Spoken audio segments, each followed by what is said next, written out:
Start new topic of tenses, that is present continuous or you can say present progressive. Present continuous और present progressive means कोई भी काम अगर हो रहा है या कोई भी मेल उस काम को कर रहा है, कोई भी फीमेल उस काम को कर रही है, या ग्रुप ऑफ पीपल मीन्स एक से ज्यादा लोग उस काम को कर रहे हैं, उस केस में आप क्या यूज करेंगे? Present continuous. और प्रेजेंट कॉन्टिन्यूस और प्रेजेंट प्रोग्रेसिव का मतलब ही होता है कि कोई भी काम हो रहा है, हाल ही में कोई भी काम हो रहा है, उसके लिए हम यूज करते हैं प्रेजेंट कॉन्टिन्यूस और प्रेजेंट प्रोग्रेसिव। जब भी आपका सब्जेक्ट होगा आई मीन्स मैं, उस केस में आप आई के साथ हमेशा क्या यूज करेंगे? एम मतलब होता है हूं। For example, I am playing, मैं खेल रहा हूं। आई एम डांसिंग, मैं डांस कर रहा हूं। आई एम स्टडिंग, मैं पढ़ रहा हूं। आई एम टीचिंग, मैं पढ़ा रहा हूं। आई एम बेदिंग, मैं नहा रहा हूं। तो इन सभी केस में आई के साथ क्या यूज होगा? एम। उसके बाद जब भी आपका सब्जेक्ट होगा ही, शी और इट, उसके साथ क्या यूज होगा? Is. For example, he is playing, वो खेल रहा है। इज ही प्लेइंग, क्या वो खेल रहा है? शी इज क्राइंग, वो रो रही है। इज शी क्राइंग, क्या वो रो रही है? इट इज रेनिंग आउटसाइड, बाहर बारिश हो रही है। इज इट रेनिंग आउटसाइड, क्या बाहर बारिश हो रही है? जब भी आपके सब्जेक्ट्स होंगे वी, यू, दे और कोई भी प्लूरल सब्जेक्ट, उस केस में आप क्या यूज करेंगे? Are. For example, we are playing, हम सभी खेल रहे हैं। यू आर लर्निंग इंग्लिश, आप इंग्लिश सीख रहे हैं। दे आर प्लेइंग आउटसाइड, वो सभी बाहर खेल रहे हैं। और प्लूरल सब्जेक्ट मीन्स एक से ज्यादा। फॉर एग्जाम्पल, पंखे काम नहीं कर रहे हैं, the fans are not working. उसके बाद स्ट्रक्चर देखिए, what is the structure of present continuous? Subject plus is, am और आर। सब्जेक्ट आपका जब भी आए होगा use am. When your subjects are he, she, it और any singular subject use is. When your subjects are we, you, they और any plural subject use are. और इसमें हमेशा वर्ब के साथ क्या यूज होगा? ING. For example, playing, dancing, eating, going, running, jumping, गल्पिंग, हमेशा आईएनजी, क्योंकि आप बता रहे हैं कोई भी काम हो रहा है। प्रेजेंट कॉन्टिन्यूस और प्रोग्रेसिव का मतलब होता है वर्ब के साथ ING. Here I have written one example, so let's understand this topic more clearly with the help of this example. She is speaking the truth, वो सच बोल रही है। She is not speaking the truth, वो सच नहीं बोल रही है। जब भी आप प्रेजेंट कॉन्टिन्यूस के सेंटेंस बनाते हैं, आप हमेशा क्या यूज करते हैं? नॉट। वो नहीं खा रहा है, he is not eating, वो नहीं सो रहा है, he is not sleeping, वो नहीं पढ़ रही है, she is not studying। अब इंटेरोगेटिव देखिए, is she speaking the truth, क्या वो सच बोल रही है?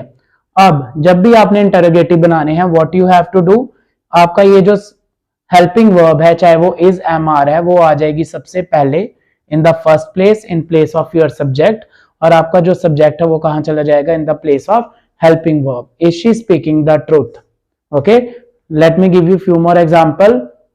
The fan is not working, पंखा काम नहीं कर रहा है। अब मुझे बोलना है क्या पंखा काम कर रहा है, तो I will say is the fan working. I have to change the fan with is only. उसके बाद क्या वो सच नहीं बोल रही है? Is she not speaking the truth, इसमें क्या भी है और ना भी है, दोनों इकट्ठे बन रहे sentence. So is she not speaking the truth, is आपका वहीं पे रहेगा सब्जेक्ट, सब्जेक्ट के आगे आपने क्या लगा देना है? सिर्फ नॉट। फॉर एग्जाम्पल, बाहर बारिश हो रही है, इट इज रेनिंग आउटसाइड, क्या बाहर बारिश नहीं हो रही है? इस सेंटेंस में मैंने क्या भी कहा और नहीं भी कहा। Is it not raining outside? Is it not raining outside? उसके बाद इसके यूसेजेस समझिए। What are the usages of present continuous? Number 1, action happening at the time of speaking. For example, जब आप बात कर रहे हैं और बात करते हुए कोई भी काम आपके आसपास हो रहा है या कोई भी कर रहा है, कर रही है या कर रहे हैं, in that case you will use present continuous. For example, मेरी मदर खाना बना रही है, my mother is cooking food. मेरे पिताजी पूजा कर रहे हैं, my father is worshipping. मैं आप सभी को पढ़ा रहा हूं, आई एम टीचिंग यू। उसके बाद फ्यूचर प्लान्ड एक्शन के लिए सेकंड यूसेज है इसका, फ्यूचर प्लान्ड एक्शंस के लिए। अब कोई भी फ्यूचर में प्लान मीन्स जो ऑलरेडी निर्धारित है, वो एक्शन होने जा रहे हैं या आप करने जा रहे हो या कोई भी करने जा रही है, in that case you will use present continuous. For example, इस संडे मेरे घर गेस्ट आ रहे हैं, आ रहे हैं। सो हाउ आई विल से upcoming Sunday or this Sunday guests are coming to my home. अगले साल हम सभी गोवा जा रहे हैं। जा तो अगले साल रहे हैं, फ्यूचर में है, पर अगले साल हम गोवा जा रहे हैं और ये प्लान्ड है, तो इसके लिए मैं क्या बोलूंगा, next year we all are going to Goa.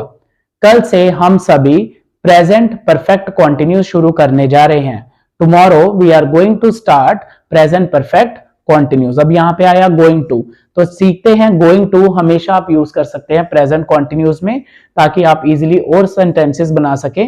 Going to का मतलब होता है करने जा रहा हूं, या कोई भी करने जा रहा है, करने जा रही है और करने जा रहे हैं। फॉर एग्जाम्पल, मैं नहाने जा रहा हूं, I am going to bathing. मैं खेलने जा रहा हूं, I am going to play. मैं टेंसेस पढ़ाने जा रहा हूं, I am going to teach tenses. मैं खाना खाने जा रहा हूं, I am going to have food. Okay, अब इसका इंटरोगेटिव होगा, मैं खेलने जा रहा हूं, am I going to play. क्या मैं खेलने जा रहा हूं, am I going to play. Now let me give you few sentences and you just try to translate it to brush up your knowledge. First one, वो सभी cricket खेलने जा रहे हैं। मैं कल जम्मू जा रहा हूं। So change the sentences.